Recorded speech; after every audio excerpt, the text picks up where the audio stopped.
Assalamu alaykum qarindoshlar, qanday ahvolinglar? Men Amerikadan doktor Mehmet deyman. Men bugun sog'ri nerva og'riqi degan temada qisqacha bir leksiya so'zlab o'tmoqchi.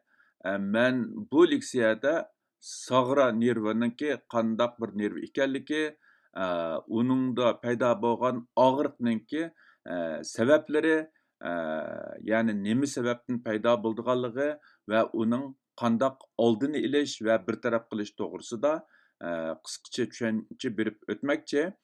Eee, Tövəndə diqqətinizlər bu leksiyanın təfsilatı bo'lsin. Sağra nerva yoki o'ltirg'ich nerva yoki dassumak nerva, ya'ni xitoycha zogushinjing degani badandagi eng uzun, eng cho'ng nerva bo'lib, u belning töven qismidan boshlanib, sog'ri tarafdan töven tarafga qarab toponga tutishidi.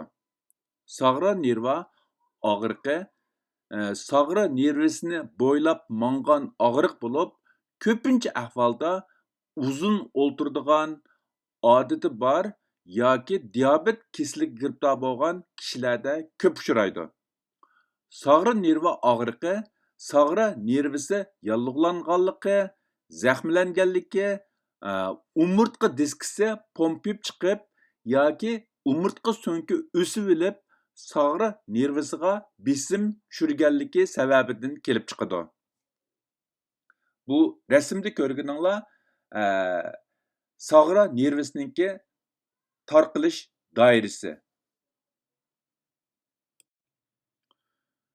Bu sağra nerva og'riqining konkret kasallik alomatlari qandaq bo'ldi degan vaqtida birinchisi sağra nerva og'riqi sağra nervisi tarqalgan har qandaq rayonga ta'sir ko'rsatgan bo'lib, og'riq belning töveyni yoki sağırdan boshlanib, gota va kichik pochoqning keyniga kengaydi yoki yo'tkiladi.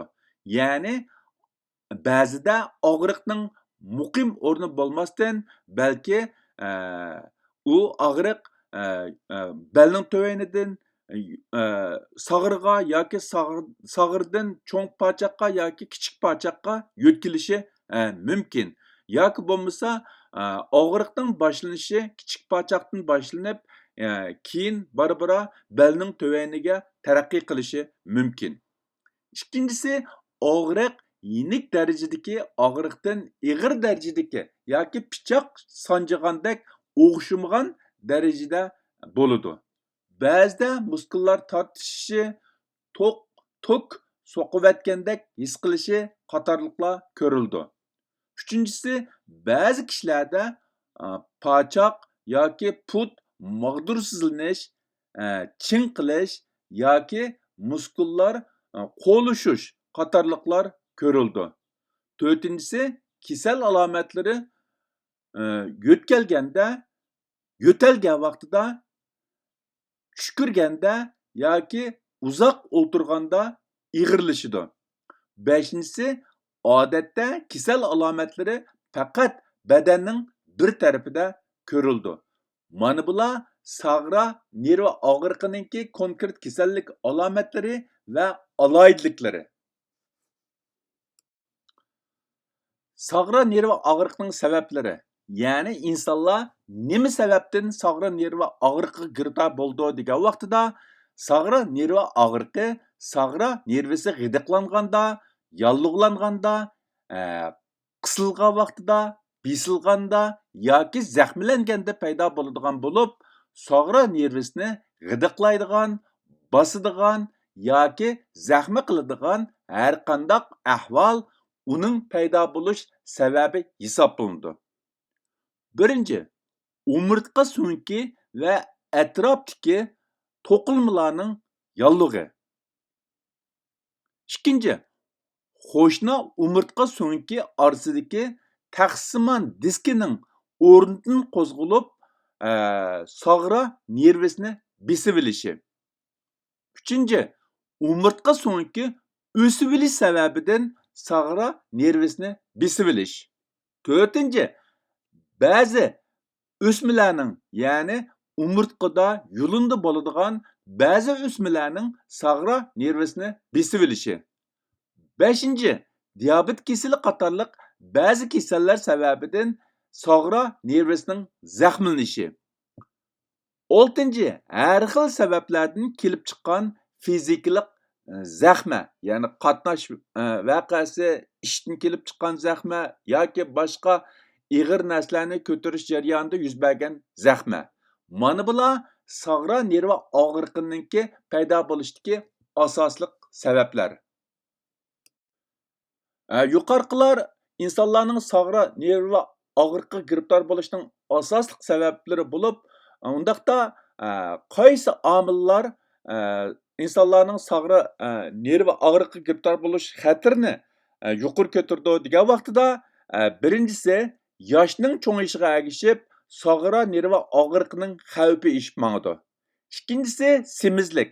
Kishilarning sag'ra nerva og'riqiga giribtor bo'lish xavfini oshirdi.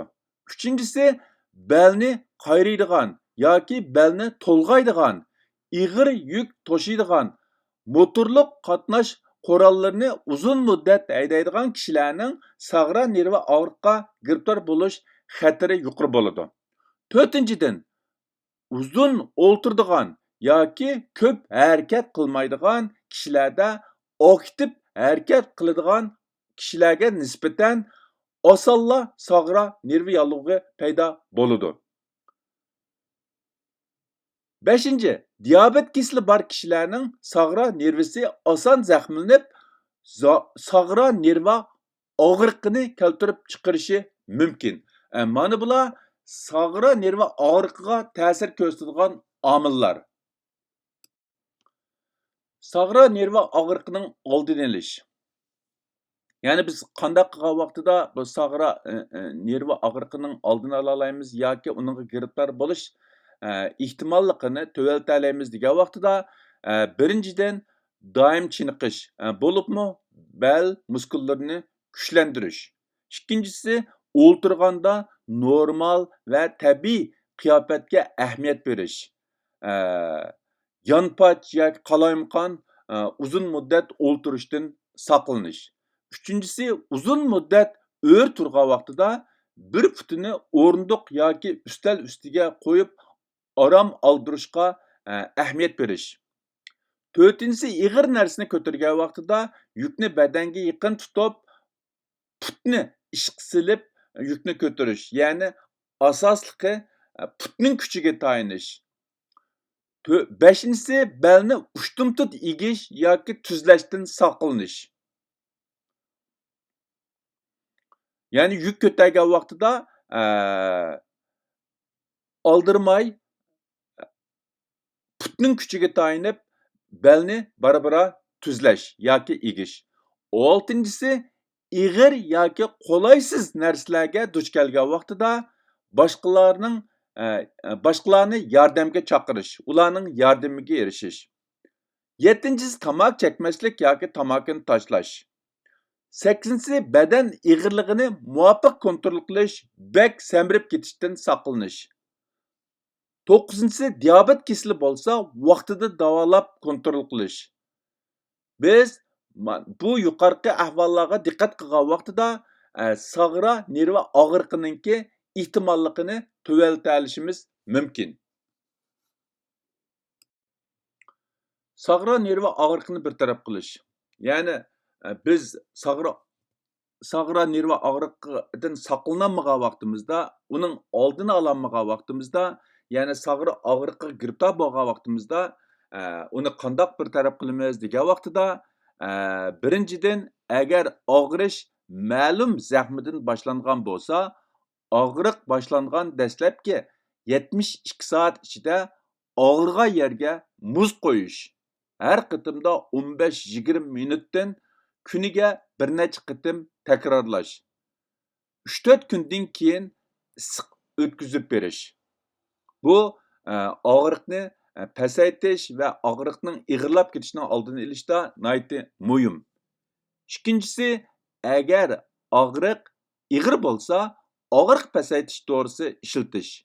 Uchinchisi, uzun muddat karvat tutib yetishdan saqlanish, baldur harakat qilish.